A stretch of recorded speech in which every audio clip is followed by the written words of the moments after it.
Good morning. It's Monday, August 18th. Here's what we're working on today.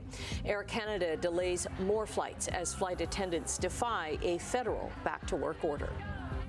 Premier Doug Ford is heading to Ottawa today to meet with Prime Minister Mark Carney. And Forge FC stay on top after beating Atletico Ottawa.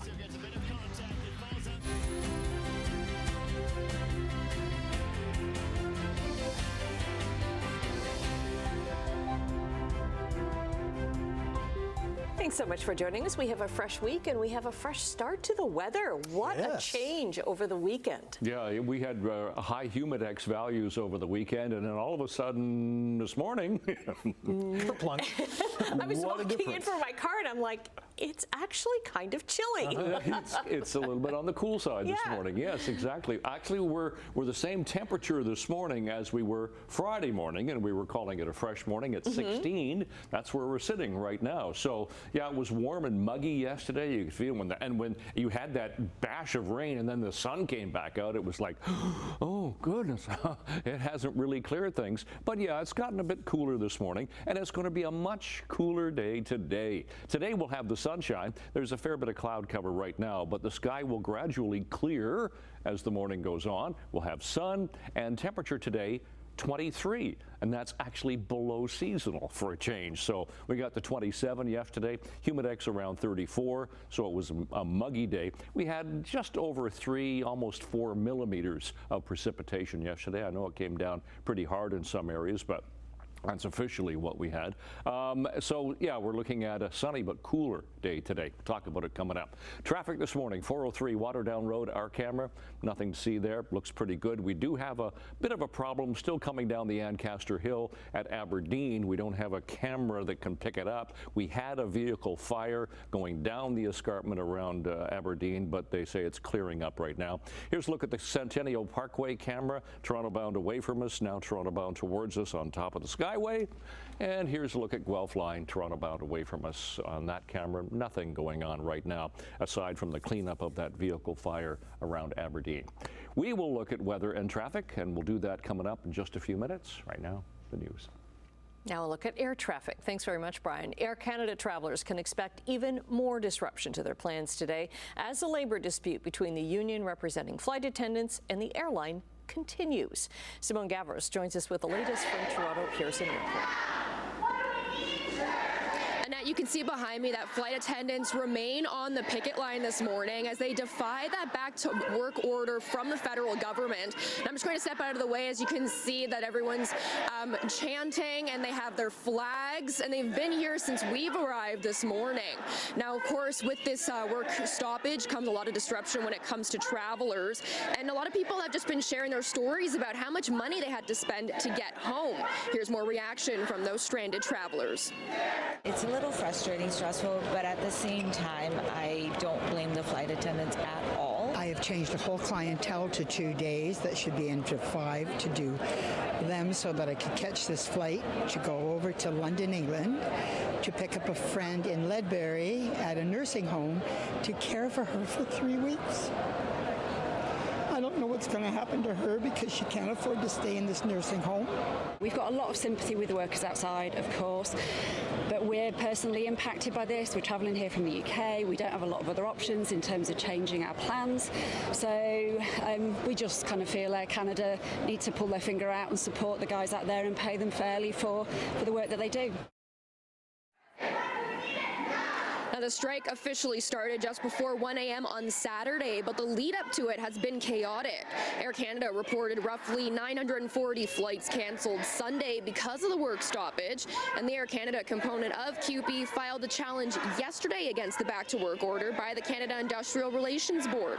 The order came after federal intervention on Saturday based on the impact the strike is having on Canadians and the economy. The airline says that customers will be notified if their flights are canceled and are strongly advised to not go to the airport unless their flight is confirmed on other airlines. Now, Air Canada says that they do plan to resume flights as of this evening, but as of right now, as you can see, flight attendants are still on the picket lines, and there is a number of cancellations on the departures board. For now, things back over to you, Rick. Thank you, Simone. European and NATO leaders will join Ukrainian President Volodymyr Zelensky in Washington today for talks with President Donald Trump on ending Russia's war in Ukraine. Ahead of the meeting, Trump posted online saying that Zelensky, quote, can end the war with Russia almost immediately if he wants to, or he can continue to fight. Potential conditions for a peace deal could include Ukraine ceding Crimea and agreeing never to join NATO. The U.S. may offer security guarantees and has discussed possible land swaps. Leaders from France, Britain, Germany, Italy, and Finland are supporting Zelensky after he was left out of Trump's summit Friday with Russian President Vladimir Putin. Prime Minister Mark Carney's office confirms he took part in a call with allies of Ukraine, building the opportunity to end Russia's illegal war in Ukraine. Ontario Premier Doug Ford is in Ottawa for a meeting today with Prime Minister Mark Carney. A federal official says there likely won't be an announcement coming out of the session between the two. Carney and Ford are expected to talk about affordability, housing, and crime. Ford has said he plans to urge the Prime Minister to lower taxes to stimulate the economy in the face of U.S. tariffs. The Premier is also in Ottawa for the Association of Municipalities of Ontario conference. It runs until Wednesday. Now, the key focus of that conference of Ontario municipalities is housing. Here's the chair of the province's Big City Mayors Group, Burlington Mayor Marianne Mead Ward. How can we work together to get more housing built and stop pointing fingers about who's to blame for housing and look at who's going to solve it together? And we cannot continue to plan the long-term investments that our community needs with a hope and a prayer and a handout and competing with each other in the Hunger Games of financing. Mead Ward says Ontario municipalities need to work together with the province to deal with the systemic challenges of homelessness, opioid addiction, and housing that's not affordable. The association says there are currently 80,000 people in Ontario known to be homeless. Hamilton police are investigating a stabbing in the downtown core. It happened just before 9 last night in the area of Jackson and McNabb. A freelancer says it happened near a homeless encampment, but police couldn't confirm that. Police say a man suffered non-life-threatening injuries after he was stabbed in the arm. No arrests have been made. An inquest is set to start today into the death of a man in custody at the Hamilton Wentworth Detention Center. 26-year-old Zachary Rogers of Hamilton died on January 31st, 2021. He was waiting trial for a string of break-ins and also dealing with mental health issues. His family says the father of 3 had been seeing a psychiatrist and was doing well with medication. An autopsy into his death was inconclusive. Now, an inquest is mandatory under the Coroner's Act because the death occurred at a detention center. The jury could make recommendations to prevent similar deaths. Niagara police have started using in-car camera systems with automatic license plate readers, or ALPR technology. The OPP, Hamilton, and Peel police already use the systems, shown in this Peel Regional Police video. Through cameras mounted in police vehicles, it continuously scans license plates looking for those on an alert list. This tells officers right away if a vehicle's been stolen, reported missing, is associated with a warrant, or belongs to someone with a suspended license. The system automatically deletes information about plates that aren't on the alert list. Sportsline, Forge FC remains at the top of the table in the Canadian Premier League following a dominating performance at Hamilton Stadium. Borges to the spot. Aparicio gets a bit of contact. It falls out to Becker. Becker turns and shoots! And that's vintage Kyle Becker! A golazo from the Forge skipper! Captain Kyle Becker scored a highlight reel goal in the 24th minute, his 3rd of the season at Forge. Blanked Atletico Ottawa 2-0 last night. Ryan Wright added his team-leading 8th goal of the campaign as Forge moved 4 points clear of Ottawa atop the CPL. The victory also extended Forge's unbeaten streak to 23 games in all competitions, including all 19 league games this season. After winning their opening game of the Minto Cup tournament on Saturday, the host St. Catharines Athletics lost 15-6 last night against the defending champions from Coquitlam, BC. Orangeville doubled the Calgary Raiders 6-3. The A's host Orangeville tonight at 7:30 at the Meridian Center, while the BC and Alberta champs go head-to-head at 4 p.m. I'll speak with a special guest for the Minto Cup after 8 this morning.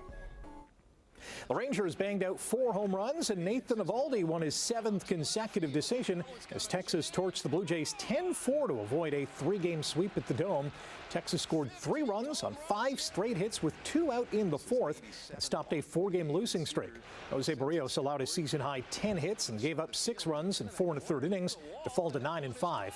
George Springer, Vladimir Guerrero Jr., and Alejandro Kirk all homered for the Jays to open a 3-game series tonight in Pittsburgh. The Intercounty Baseball regular season ended this weekend with the Hamilton Cardinals losing 6-5 in 10 innings in Brantford and Welland falling 11-10 in Kitchener. Hamilton opens their best-of-5 quarterfinal series in Chatham-Kent on Thursday night. The same night, Welland will host Kitchener. Elsewhere, Toronto takes on Barrie and London meets Guelph. Scottie Scheffler has become the first player since Tiger Woods to win 5 or more times on the PGA Tour in consecutive years, and he did it in dramatic fashion.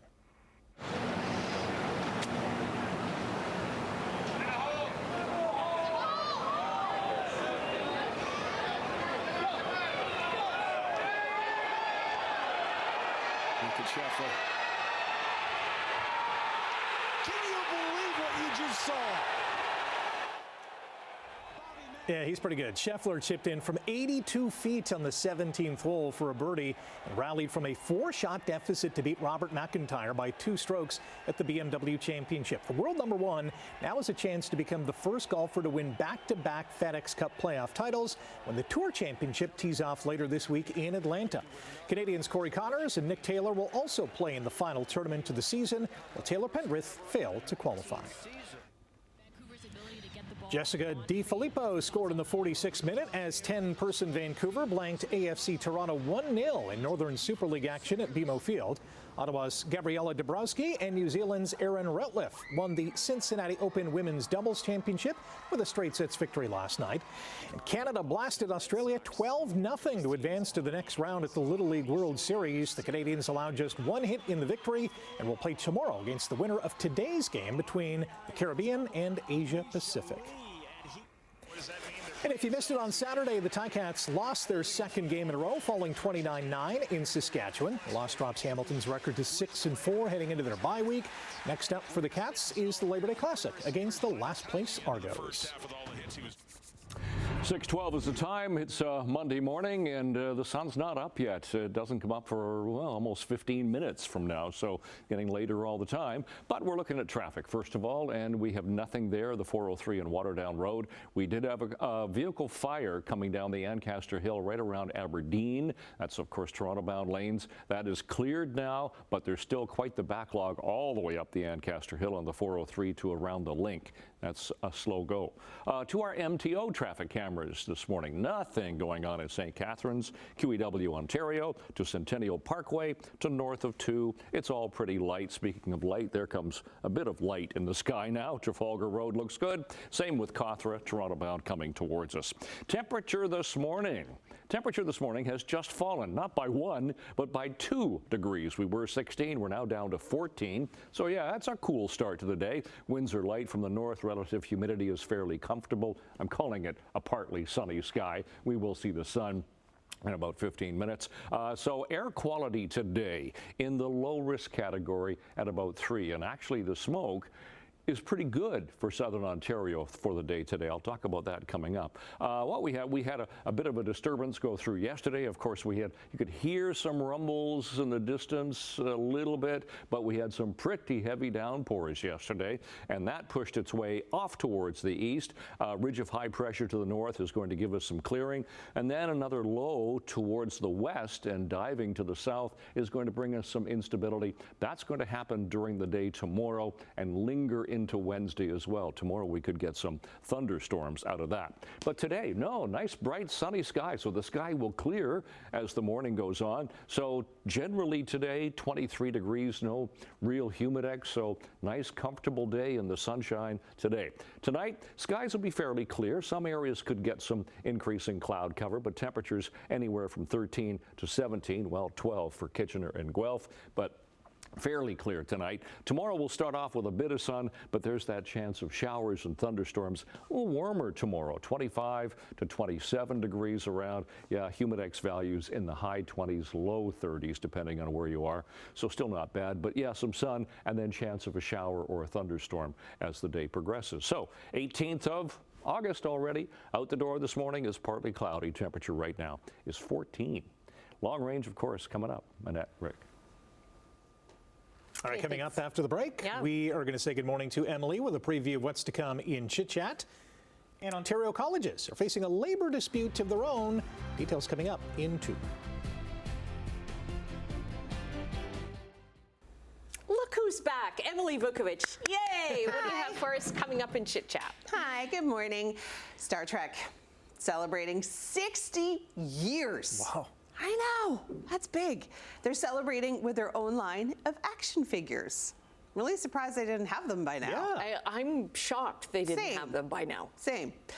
We'll take a look at this weekend's box office numbers. And later on this morning, The Amazing Race is returning for its 38th season. Wow. Yeah, I can't believe that's still running too. That mat must be pretty worn by now. You would think. But some familiar faces from another reality TV show are going to be joining the cast. Okay. Interesting. We'll discuss. Okay, thanks very much. We're going to talk business right now. In overseas trading, the Canadian dollar is up 13 basis points this morning to 72.49 cents U.S. Gold is up almost $11 an ounce, and crude oil is up 4 cents to $62.84 a barrel. Checking midday trading in Europe, markets up a little bit in London, but down in Frankfurt and Paris. Over in Asia, markets were up in Tokyo, down in Hong Kong, and up in Shanghai. And in North American markets, on Friday, the TSX lost 10 points, weighed down by losses in tech stocks. The Dow gained 34, and the tech-heavy NASDAQ lost 87 points.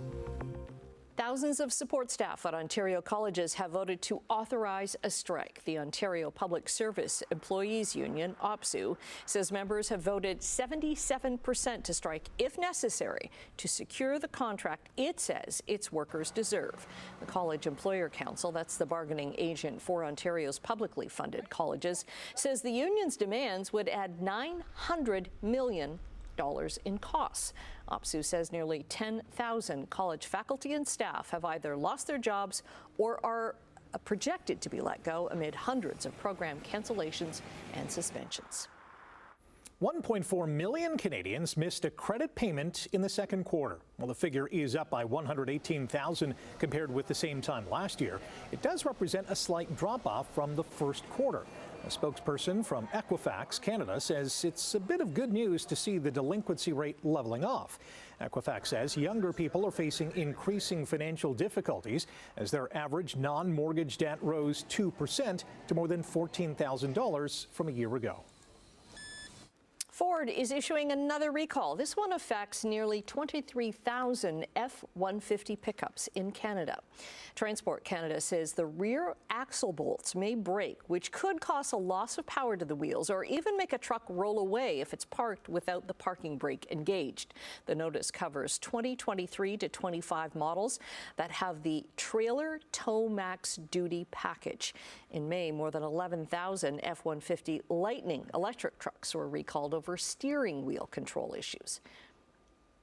Despite signs of lingering inflation in the U.S. economy, shoppers are still spending money. U.S. consumer spending rose 0.5% in July. Retail spending increased in several categories, notably at car dealerships and furniture stores. Online sales were also up, boosted by Amazon's annual Prime Day event. The increases come despite tariffs taking a toll on jobs and pushing some prices higher, following 2 straight months of spending declines. Taking a quick break right now, Brian is going to be back with traffic and your 7-day forecast. Considerably cooler this week.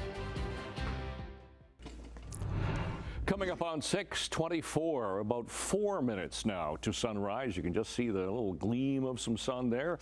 QEW Niagara checking traffic first of all. Nothing going through St. Catharines. That's pretty good right there. Top of the Burlington Skyway Bridge, Toronto bound towards us, getting a little bit busier, but just a little bit. Walker's Line doing fine. Erin Mills Parkway, Toronto bound away from us, no problems. And even the 403 going through Mississauga, that's the camera at here, Ontario. That looks pretty good. Earlier vehicle fire on the 403 coming down the Ancaster Hill right around Aberdeen is cleaned up, as they say now, but it's still quite a backlog down the Ancaster Hill. Check our temperatures this morning. We're cool in Hamilton. We've fallen to 14 degrees at the moment. 13 for Mississauga, even cooler. Hanover this morning, I can tell you, thank you, John, for letting me know, it's 10 degrees in Hanover this morning. 18 Grimsby, 16 for Toronto. Seasonal temperatures for this time of year, 25 for the daytime high now, and 14 for the overnight low. So we are at a seasonal overnight low now to this point in August. Those are our sun times for the day today and our seasonal temperatures. Yes, we're going to see nice bright sunshine today. Now, this is an interesting map. Let me show you this. Now, I looked at this morning. I went, what? There's something wrong with this map. There's nothing on the map. There's no smoke.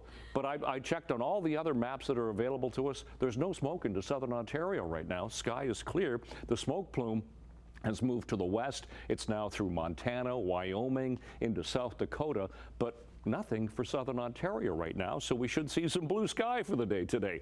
So 23 today, no real humidex, just a nice day below seasonal temperatures. 13 tonight, we'll get some clouds tomorrow. Sun will start, then chance of showers, thunderstorms later. 25 will feel like 29. Cooler with showers on Wednesday, then temperatures quite comfortable. Thursday, Friday, Saturday with sun, 25, 26, and 27. That's your forecast. Annette, right? Okay, thanks very much. Well, a centuries-old Assumption Day tradition has been honored in a very, very big way in a town in Belgium. The event was led by the World Fraternity of the Knights of the Giant Omelette. Ceremonial mass and parade kicked off the festivities before cooks cracked and whisked thousands of eggs, while a 13-foot wide pan was lowered into the square by forklift. Now, bacon was fried first, and the eggs were poured in and cooked to perfection. The finished dish was served to the crowd in bowls alongside chunks of bread. The tradition traces its roots back to the 9th century. Yummy! Wow. And you think you have a big breakfast to get ready this morning. Nothing like that. Who has to wash that pan, though? Oh, yes. As Mr. T would say, I pity the fool. But it looks actually pretty yummy. It does look very good. Good for them. Oh, I like the big serving trays that they have there. Now I'm hungry. Stay with us. More to come after the break. News, weather, traffic. Good morning.